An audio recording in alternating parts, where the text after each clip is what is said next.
नमस्कार, सनातन विचार में आपका स्वागत है। आज जिस पुस्तक पर हम चर्चा कर रहे हैं वो पुस्तक है गीता प्रेस गोरखपुर द्वारा प्रकाशित श्रीमद् गोस्वामी तुलसीदास विरचित श्री रामचरितमानस। पुस्तक के टीकाकार हनुमान प्रसाद पोद्दार हैं। रामचरितमानस गीता प्रेस द्वारा कई संस्करणों में उपलब्ध है। ये सटीक मझला साइज है। पुस्तक का कोड 82 है, 82। यहाँ बैक कवर पर हनुमान जी की ध्वजा लिए एक सुंदर चित्र है। मेरे पास जो पुस्तक है ये मेरे पास 2012 से है। मुझे उपहार स्वरूप मिली थी। उस समय पुस्तक का मूल्य 85 रुपये था। आज ही मैंने गीता प्रेस की ऑनलाइन साइट पर देखा है, पुस्तक का मूल्य अब कोड 82 का 170 रुपये है, 170 रुपीज़। कुल पृष्ठ इसमें 975 है। यहाँ प्रकाशक का नम्र निवेदन है, ये मैं पढ़ के आपको सुना दूँ। श्री रामचरितमानस का स्थान हिंदी साहित्यों में ही नहीं जगत के साहित्यों में निराला है। इसके जोड़ का ऐसा ही सर्वांग सुंदर उत्तम काव्य के लक्षणों से युक्त साहित्य के सभी रसों का आस्वादन कराने वाला, काव्य कला की दृष्टि से भी सर्वोच्च कोटि का तथा आदर्श गृहस्थ जीवन, आदर्श राजधर्म, आदर्श पारिवारिक जीवन, आदर्श पतिव्रत धर्म, आदर्श भ्रातृधर्म, साथ साथ सर्वोच्च भक्ति, ज्ञान, त्याग, वैराग्य तथा सदाचार की शिक्षा देने वाला, स्त्री पुरुष बालक वृद्ध और युवा सबके लिए समान उपयोगी एवं सर्वोपरि सगुण साकार भगवान की आदर्श मानव लीला तथा उनके गुण प्रभाव, रहस्य तथा प्रेम के गहन तत्व को अत्यंत सरल, रोचक एवं ओजस्वी शब्दों में व्यक्त करने वाला कोई दूसरा ग्रंथ हिंदी भाषा में ही नहीं, कदाचित संसार की किसी भाषा में आज तक नहीं लिखा गया। यही कारण है कि जितने चाव से गरीब, अमीर, शिक्षित, अशिक्षित, गृहस्थ, सन्यासी, स्त्री, पुरुष, बालक, वृद्ध सभी श्रेणी के लोग इस ग्रंथ रत्न को पढ़ते हैं, उतने चाव से और किसी ग्रंथ को नहीं पढ़ते तथा भक्ति, ज्ञान, नीति, सदाचार का जितना प्रचार जनता में इस ग्रंथ से हुआ है उतना कदाचित और किसी ग्रंथ से नहीं हुआ। जिस ग्रंथ का जगत में इतना मान हो उसके अनेकों संस्करणों का छपना तथा उस पर अनेकों टीकाओं का लिखा जाना स्वाभाविक ही है। इस नियम के अनुसार श्री रामचरितमानस के भी आज तक सैकड़ों संस्करण छप चुके हैं। इस पर सैकड़ों ही टीकाएं लिखी जा चुकी हैं। हमारे गीता पुस्तकालय में रामायण संबंधित सैकड़ों ग्रंथ भिन्न भिन्न भाषाओं के आ चुके हैं। अब तक अनुमानतः इसकी लाखों प्रतियां छप चुकी होंगी। आए दिन इसका एक नया संस्करण देखने को मिलता है और उसमें अन्य संस्करणों की अपेक्षा कोई न कोई विशेषता अवश्य रहती है। इसके पाठ के संबंध में भी रामायणी विद्वानों में बहुत मतभेद है। यहाँ तक कि कई स्थलों में तो प्रत्येक चौपाई में एक न एक पाठ भेद भिन्न भिन्न संस्करणों में मिलता है। जितने पाठ भेद इस ग्रंथ के मिलते हैं उतने कदाचित और किसी प्राचीन ग्रंथ के नहीं मिलते। इससे भी इसकी सर्वोपरि लोकप्रियता सिद्ध होती है। इसके अतिरिक्त रामचरितमानस एक आशीर्वादात्मक ग्रंथ है। इसके प्रत्येक पद्य को श्रद्धालु लोग मंत्रवत आदर देते हैं और इसके पाठ से लौकिक एवं परमार्थिक अनेक कार्य सिद्ध करते हैं। यही नहीं, इसका श्रद्धापूर्वक पाठ करने तथा इसमें आए हुए उपदेशों का विचारपूर्वक मनन करने एवं उनके अनुसार आचरण करने से तथा इसमें वर्णित भगवान की मधुर लीलाओं का चिंतन एवं कीर्तन करने से मोक्ष रूप परम पुरुषार्थ एवं उससे भी बढ़कर भगवत प्रेम की प्राप्ति आसानी से की जा सकती है।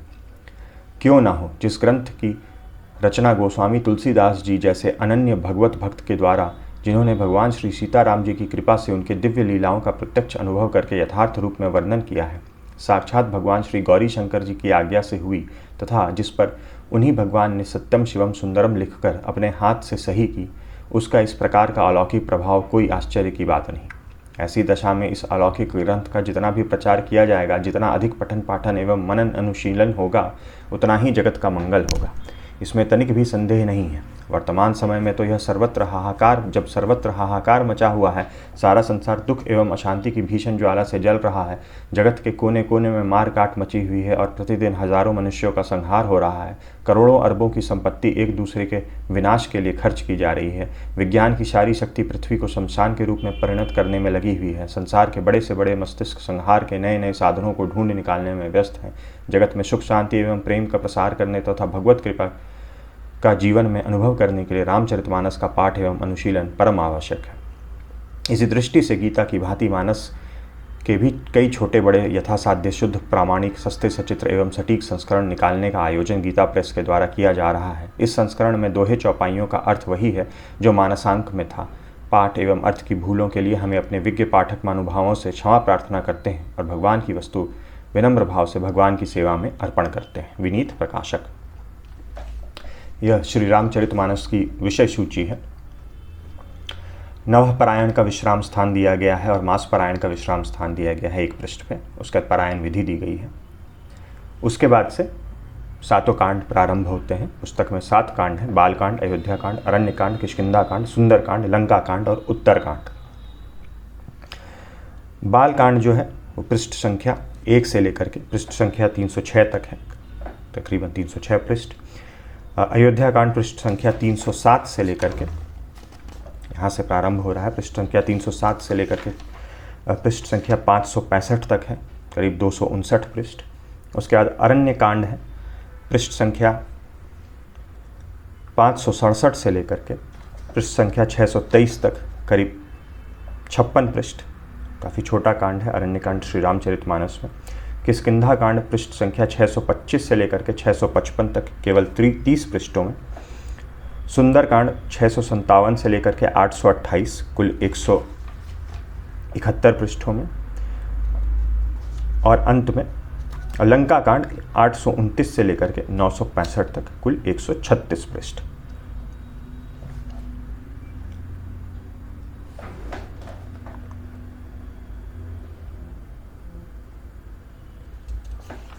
और उसके बाद से उत्तर कांड प्रारंभ हो रहा है पृष्ठ संख्या 829 से।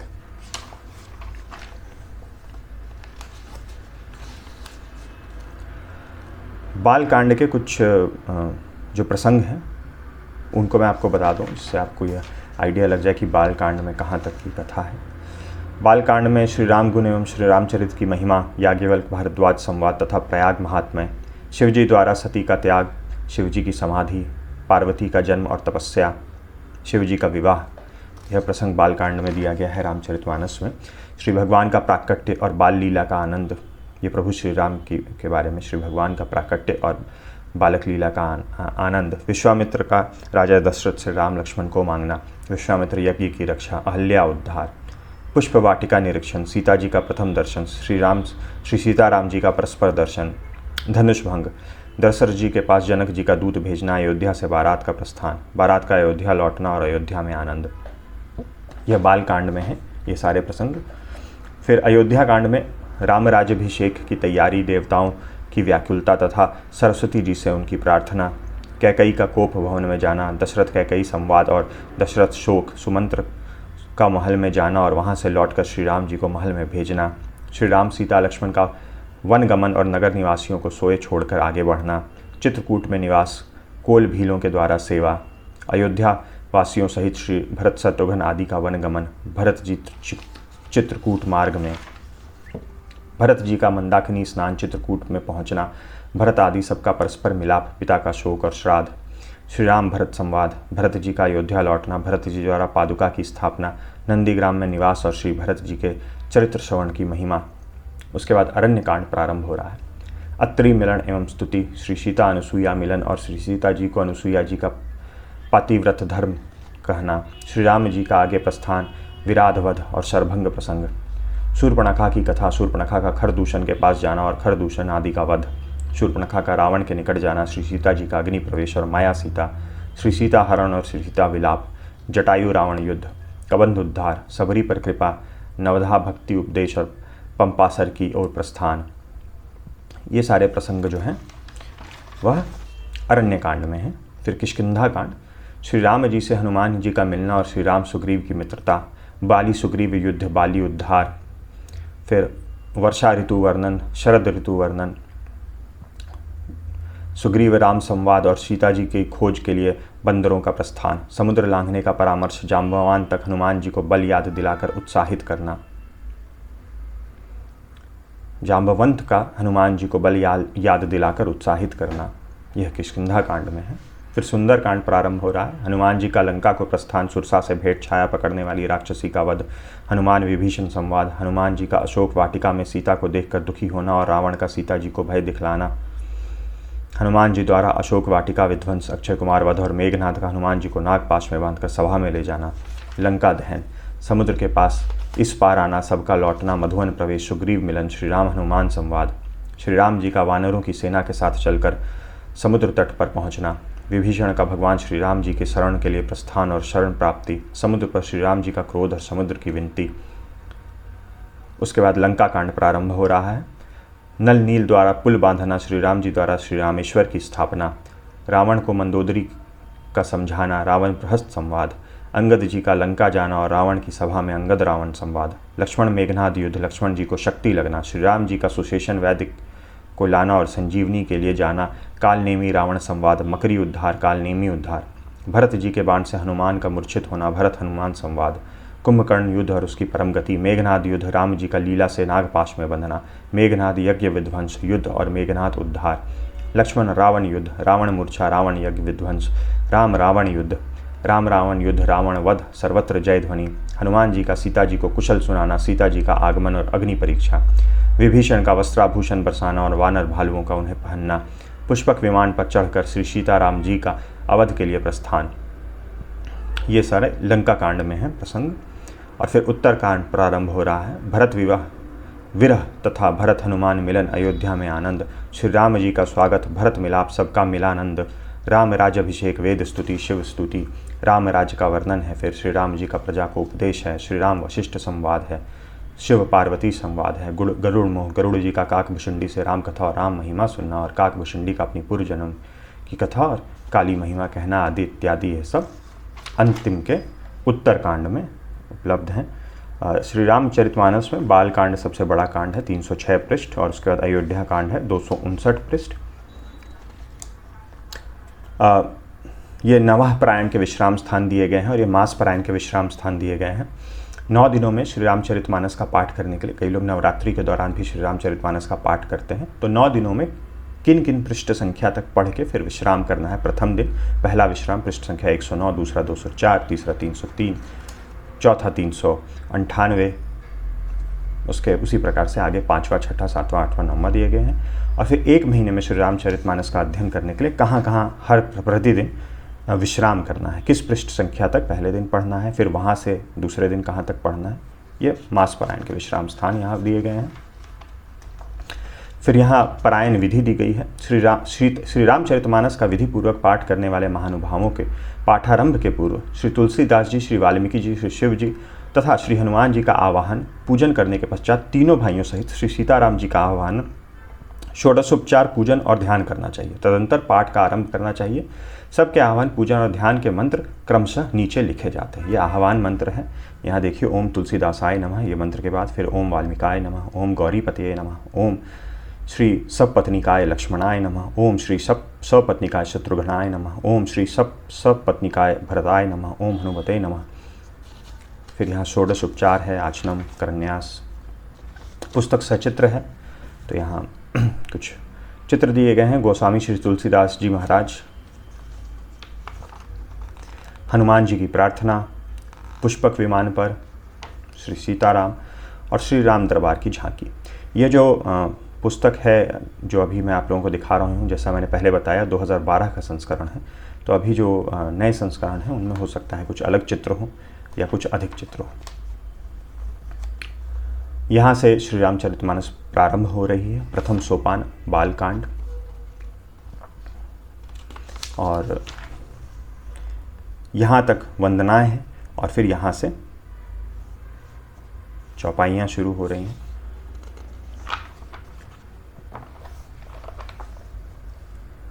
यहाँ पृष्ठ संख्या 306 पर बालकांड समाप्त हो रहा है। फिर द्वितीय सोपान में अयोध्या कांड प्रारंभ हो रहा है। अयोध्या कांड सबसे बड़ा कांड है श्री रामचरितमानस का पृष्ठ संख्या के संदर्भ में। यहाँ एक चित्र दिया गया है, ब्लैक एंड वाइट, अत्रि के अतिथि। तृतीय सोपान अरण्य कांड फिर प्रारंभ हो रहा है। यहाँ भी एक चित्र उपलब्ध है, भगवान राम की सुग्रीव से मैत्री। फिर चतुर्थ सोपान किष्किंधा कांड यहाँ प्रारंभ हो रहा है। किष्किंधा कांड और अरण्य कांड थोड़े छोटे कांड हैं। फिर सुंदरकांड प्रारंभ हो रहा है, लंका दहन का एक चित्र है, ब्लैक एंड वाइट। फिर षष्ठ सोपान लंका कांड यहाँ प्रारंभ हो रहा है।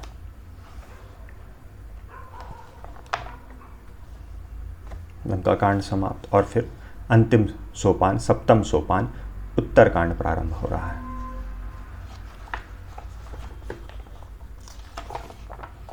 और यहाँ पर उत्तरकांड समाप्त, और जो लोग मास पारायण या नवह पारायण कर रहे हैं, यहाँ देखिए मास पारायण 30वां विश्राम यानी कि अंतिम विश्राम, नवह पारायण का 9वां विश्राम के साथ यहाँ पे श्री रामचरितमानस समाप्त हो रही है। कलियुग के समस्त पापों का नाश करने वाली श्री रामचरितमानस का यह 7वां सोपान समाप्त हुआ। उत्तरकांड के पश्चात श्री रामायण जी की आरती दी गई है। फिर गोस्वामी तुलसीदास जी की संक्षिप्त जीवनी दी गई है। जैसा कि मैंने बताया, अभी नवीन संस्करण में 2021 का एक संस्करण भी मैंने पढ़ा है, उसमें जहाँ तक मुझे सही याद है जीवनी में भी कुछ अधिक अंश दिए गए हैं। यहाँ उनका कहाँ जन्म हुआ, जन्म के पश्चात फिर थोड़ी बहुत क्या घटनाएं हुई उनके जीवन में, उसके बारे में दिया गया है। उनका पठन पाठन कहाँ हुआ, अध्ययन उन्होंने कहाँ किया, इस सब बातों की जानकारी दी गई है। इसका कुछ अंश मैं यहाँ से पढ़ के आपको सुनाऊँ। संवत 1631 का प्रारंभ हुआ। उस साल रामनवमी के दिन प्रायः वैसा ही योग था जैसा त्रेता युग में राम जन्म के दिन था। उस दिन प्रातःकाल श्री तुलसीदास जी ने श्री रामचरितमानस की रचना प्रारंभ की। 2 वर्ष 7 महीने 26 दिन में ग्रंथ की समाप्ति हुई। संवत 1633 के मार्गशीर्ष शुक्ल पक्ष में राम विवाह के दिन 7 कांड पूर्ण हो गए। इसके बाद भगवान की आज्ञा से तुलसीदास जी काशी चले आए। वहाँ उन्होंने भगवान विश्वनाथ और माता अन्नपूर्णा को श्री रामचरितमानस सुनाया। रात को पुस्तक श्री विश्वनाथ जी के मंदिर में रख दी गई। सवेरे जब पट खोला गया तो उस पर लिखा हुआ पाया गया सत्यम शिवम सुंदरम, और नीचे भगवान शंकर की सही थी। उस समय उपस्थित लोगों ने सत्यम शिवम सुंदरम की आवाज़ भी कानों से सुनी। तो यह एक प्रसंग दिया गया है, और पुस्तक के बारे में कि कब पुस्तक को लिखना प्रारंभ किया और कब समाप्त किया। 2 वर्ष 7 महीने और 26 दिन लगे ग्रंथ लिखने में, और 2 प्रतियां शुरुआत में लिखी गई, यहाँ वर्णित है। तुलसीदास जी ने अपने लिए भगवान को कष्ट हुआ जानकर कुटी का सारा सामान लुटा दिया। पुस्तक अपने मित्र टोडरमल के यहाँ रख दी। इसके बाद उन्होंने एक दूसरी प्रति लिखी। उसी के आधार पर दूसरी प्रतिलिपियाँ तैयार की जाने लगी। पुस्तक का प्रचार दिनों दिन बढ़ने लगा। संवत 1680 श्रावण कृष्ण तृतीय शनिवार को 80 घाट पर गोस्वामी जी ने राम राम कहते हुए अपना शरीर परित्याग किया। फिर यहाँ श्री राम श्लाका प्रश्नावली है। मानस अनुरागी महानुभावों को श्री राम श्लाका प्रश्नावली का विशेष परिचय देने की कोई आवश्यकता नहीं प्रतीत होती। उनकी महत्ता एवं उपयोगिता से प्रायः सभी मानस प्रेमी परिचित होंगे। अतः नीचे उसका स्वरूप मात्र अंकित करके उसे प्रश्नोत्तर निकालने की विधि तथा उसके उत्तर फलों का उल्लेख कर दिया जाता है। श्री राम श्लाका प्रश्नावली का स्वरूप इस प्रकार है। तो यहाँ यह अक्षरों का एक ग्रिड है। इसमें अगर किसी के मन में कोई संदेह हो, कोई प्रश्न हो, तो किसी एक इस ब्लॉक में उंगली रखनी होती है, और उसके बाद वहाँ से 9 की गिनती करके हर 9वें अक्षर को लिखते जाना है। इस प्रकार जहाँ यहाँ पे एक उदाहरण भी दिया हुआ है। पहले कोष्ठक का अक्षर जिस कोष्ठक के अक्षर से 9वां पड़ेगा, वहाँ तक पहुँचते पहुँचते 1 चौपाई पूरी हो जाएगी, जो प्रश्नकर्ता के अभिष्ट प्रश्न का उत्तर होगी। तो यहाँ वही एक एग्जाम्पल दिया गया है। किसी ने भगवान श्री रामचंद्र जी का ध्यान, और उसका एक जो विधि है वो भी दी गई है कि प्रभु श्री राम का ध्यान करना है, मन को बिल्कुल स्वच्छ रखना है। किसी ने भगवान श्री रामचंद्र जी का ध्यान और अपने प्रश्न का चिंतन करते हुए यदि प्रश्नावली के इस चिन्ह से युक्त, यहाँ पर यह स्टार दिया गया है, ये एग्जाम्पल के तौर पे दिया गया, म वाले कोष्ठक में अंगुली या श्लाका रखा और वह ऊपर बताए गए क्रम के अनुसार अक्षरों को गिन गिन कर लिखता गया, तो उत्तर स्वरूप यह चौपाई बन जाएगी। जैसे किसी ने म पर लिखा, फिर वहाँ से 1 2 3 4 5 6 7 8 9, तो ये म है, तो ये र हुआ, म पहला अक्षर हुआ, फिर र हुआ, फिर 1 2 3 4 5 6 7 8 9, तो फिर ची आया। इसी प्रकार से गिनते गिनते और फिर वापस यहाँ से घूम के जब तक हम म पे ना पहुँच जाएं, तो जो भी अक्षर जो हैं वो म से पहले हैं वो म से पहले आ गए। गिनती हम इसी क्रम में करेंगे और फिर यहाँ से फिर वापस गिनते हुए ऊपर आ जाएंगे और म पे आके रुक जाएंगे। तो यह एक चौपाई बन गई। इसी प्रकार यहाँ दिया हुआ है, इस चौपाई के अतिरिक्त श्री राम शलाका प्रश्नावली 8 चौपाइयाँ और बनती हैं। तो आपका चाहे किसी भी अक्षर पे उंगली पड़े किसी भी जिज्ञासु का, तो कुल 9 चौपाइयाँ बनती हैं। यहाँ पे वो ये 8 दी हुई हैं, ये 9वीं चौपाई है। हो ही सही जो राम रखी राछा, राम रची राखा। तो और यहाँ पर हर चौपाई का क्या मतलब फल है, उस प्रश्न का क्या फल है, जैसे यहाँ लिखा हुआ है। ये 8 चौपाइयों के बारे में जानकारी है। यह चौपाई बालकांड में श्री सीता जी के गौरी पूजन के प्रसंग में है। गौरी जी ने श्री सीता जी को आशीर्वाद दिया है। अगर यह चौपाई बनती है तो जो भी आपका प्रश्न हो, प्रश्नकर्ता का प्रश्न उत्तम है, कार्य सिद्ध होगा। उसी प्रकार दूसरी चौपाई अगर बनती है तो भगवान का स्मरण करके कार्य आरंभ करो, सफलता मिलेगी। तीसरी चौपाई बनती है तो इस कार्य में भलाई नहीं है, कार्य की सफलता में संदेह है। ये वाली चौपाई अगर बनती है तो खोटे मनुष्यों का संग छोड़ दो, कार्य पूर्ण होने में संदेह है। 5वीं में प्रश्न उत्तम है, कार्य सिद्ध होगा। 6ठी में प्रश्न बहुत श्रेष्ठ है, कार्य सफल होगा। 7वीं में फल कांड पूर्ण होने में संदेह है और इसमें प्रश्न बहुत उत्तम है, कार्य सिद्ध होगा। और ये वाली चौपाई अगर बनती है तो इसमें है जो प्रथम चौपाई यहाँ उदाहरण के तौर पर दी गई थी, यह चौपाई बाल कांड अंतर्गत शिव और पार्वती के संवाद में है। प्रश्नकर्ता को इस उत्तर स्वरूप चौपाई से यह आशय निकालना चाहिए कि कार्य होने में संदेह है, अतः उसे भगवान पर छोड़ देना श्रेयस्कर है। तो इस प्रकार श्री राम शलाका प्रश्नावली दी गई है। और यहाँ आखिरी के पृष्ठ में गीता प्रेस गोरखपुर से प्रकाशित श्री रामचरितमानस के विभिन्न संस्करणों की जानकारी दी गई है। विस्तृत टीकाएँ हैं उनके बारे में जानकारी दी गई है और गोस्वामी तुलसीदास जी कृत अन्य पुस्तकें जो गीता प्रेस द्वारा प्रकाशित है उनकी कुछ जानकारी दी गई है। तो ये थी श्री रामचरितमानस के बारे में पुस्तक कोड 82 के बारे में कुछ जानकारी। आशा करता हूँ इससे आपको पुस्तक के बारे में अच्छा आइडिया लग गया होगा। वीडियो देखने के लिए बहुत बहुत धन्यवाद। मिलते हैं अगले वीडियो में।